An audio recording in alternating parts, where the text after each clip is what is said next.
Hi, it's me again, and this week there was a bit of a virtual conference from some media companies, and one of the speakers there was the BBC's Tim Davie. And wherever Tim goes, the conversation about the licence fee follows, doesn't it? So let's have a look and see what he had to say. The growing popularity of global streamers like Netflix, Amazon Prime Video and Disney Plus are forcing UK public service broadcasters to face down an existential threat. The public service broadcasters operate under the Communications Act of 2003, a legislation that needs a radical update, said McCall. There has been a digital online revolution, but we still have an analogue regulatory framework for media, she outlined. If we have learned anything from the pandemic, it is that people value the programmes the public service broadcasters offer. A key part of the government's Building Back Better agenda would be to create a framework for a new public service broadcast system that can continue to serve the public interest in the UK, as well as helping to underpin a creative economy that creates opportunities, said McCall.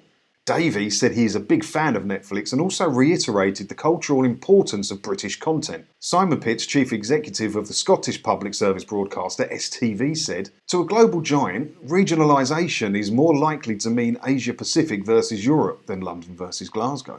Well, yeah, that is a fair point. And, you know, loads of the streaming services out there, like Netflix makes The Crown, and there's loads of British-based programmes on the streaming services. What was that thing I watched on Netflix the other day? It's a film about uncovering Sutton Hoo, The Dig.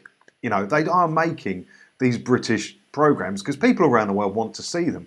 But the guy makes a fair point that, you know, it's British programmes, it's not regional British programmes. So they do need to work on that. Yeah, I spend a lot of time in Spain, and I don't believe there's a TV licence in Spain. My family's had properties there forever, and I don't think we've ever had to pay anything like that or had a letter about it or anything. So I'm pretty sure there's no TV licence in Spain. But what there is are regional TV channels.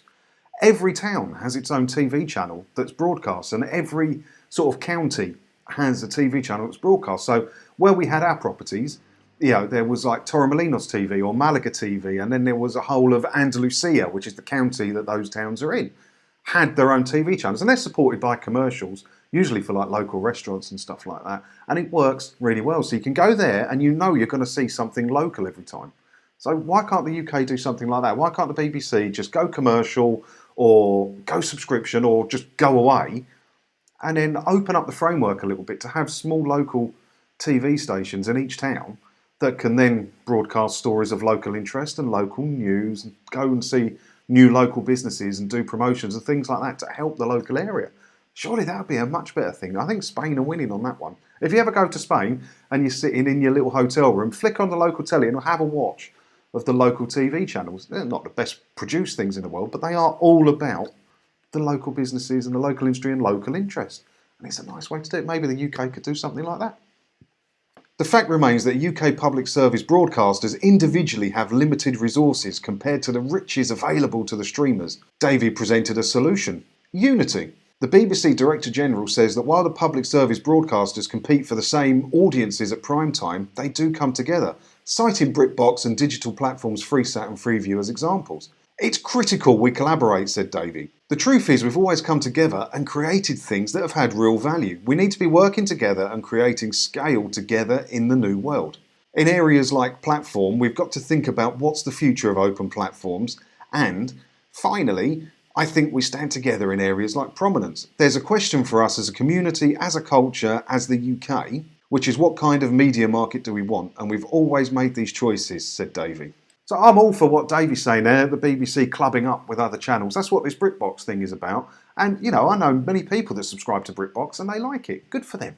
Good for them. It's their money, their choice. And if they're enjoying it, good for them. But if the BBC's got to club up with other channels, surely they need to be sharing the licence fee with the other channels as well then, don't they, if they want them as partners. I think I've said it so many times, the only real way for the BBC to go forward is to go commercial. Make more money and have your own streaming platform like the big American networks do. They're commercial and they have their own streaming platforms as well where they show all their premium stuff and they make a lot of money from it. Do that, BBC. And then petition the government to have small local TV channels all around the country that can show local interest stories and local news and local information. Problem solved. So what do you think? Do you think I'm well off the mark with this? Have you got any better ideas for what the BBC can do? Please, not so much with the swearing. Leave your comment down below and I'll see you in another video again soon. Thanks for watching.